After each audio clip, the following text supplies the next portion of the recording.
प्रिय मित्रांनो, आज मंगळवार आणि 27 मे आणि आजच्या दिवशी आपण पाहतो की पौल आणि सीला हे सुवार्ता सांगत असताना अनेकदा बऱ्याच प्रकारचा छळ सहन करतात, अमानुषपणे त्यांना दिलेला छळ सहन करतात।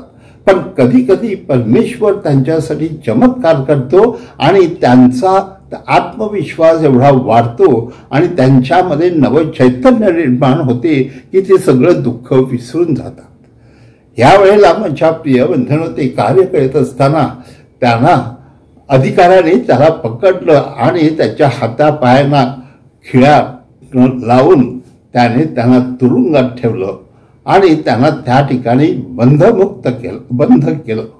परंतु माझ्या प्रिय मित्रांनो, त्या ठिकाणी रात्री अचानकपणे वादळ आणि धरणीकंप झाला आणि त्या धरणीकंपामुळे सगळ्या गोष्टी हादरून गेल्या आणि त्यांना जे काही बांधलं होतं साखळ दंडाने, ते साखळ दंड सगळे तुटून गेले आणि ते मोकळे झाले आणि सगळी दारं देखील आपोआप उघडली गेली।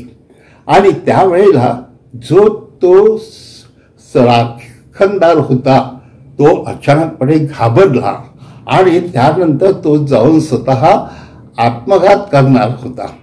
पण अशा वेळेला त्याला पौल आणि सीला हाक मारून सांगतात की तू काही वाईट करू नको, स्वतःचा घात करू नको, आम्ही पळालो नाहीत, आम्ही इथेच आहोत।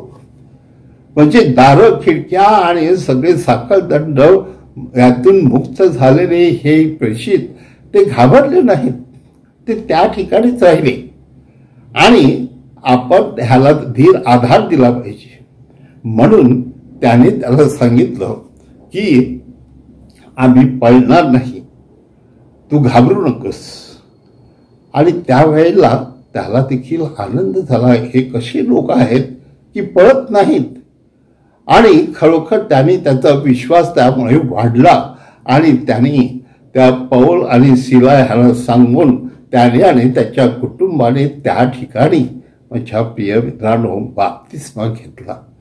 हो, परिसरामध्ये देखील सगळ्यांना जाणवलं की ही खरी देवाची माणसं आहेत आणि ते मृत्यूला घाबरत नाही आणि ते पळवाट घेत नाहीत, तर ते सगळ्या गोष्टीला धैर्याने तोंड देतात आणि परमेश्वराने त्यांना मुक्त केलेला आहे आणि परमेश्वराचा ते गौरव करीत आहेत।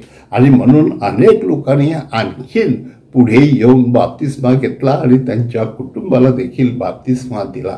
अशा प्रकारे त्यांचं कार्य चालू असतानाच माझ्या प्रिय बंधूंनो, प्रभू येशू ख्रिस्त जणू काही आपल्याला शुभवर्तमानात सांगतो आहे की मी पित्याकडे जातो आणि पिता तुम्हाला तुमच्या प्रेषित कार्यामध्ये मदत करेल।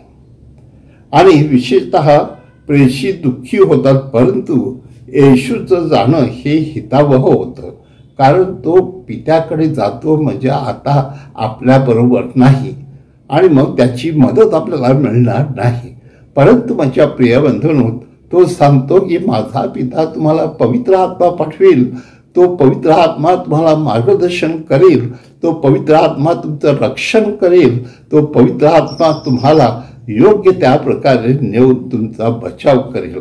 आणि म्हणून भिवू नका, मी जरी गेलो तरी पुन्हा तुमच्याकडे परत येईन आणि माझा आत्मा तुम्हाला सगळ्या दुःखातून वाईटापासून मुक्त करेल। हो माझ्या प्रिय मित्रांनो, हा पवित्र आत्मा तो आपल्या शिष्यावर पाठवणार होता आणि शिष्य देखील त्यासाठी जणू काही थांबलेले होते, कारण हा पवित्र आत्मा आला तर आपल्याला सर्व प्रकारची मुक्ती मिळेल आणि आपलं कार्य अधिक परिणामकारक होईल ह्याची त्यांना जाणीव होती।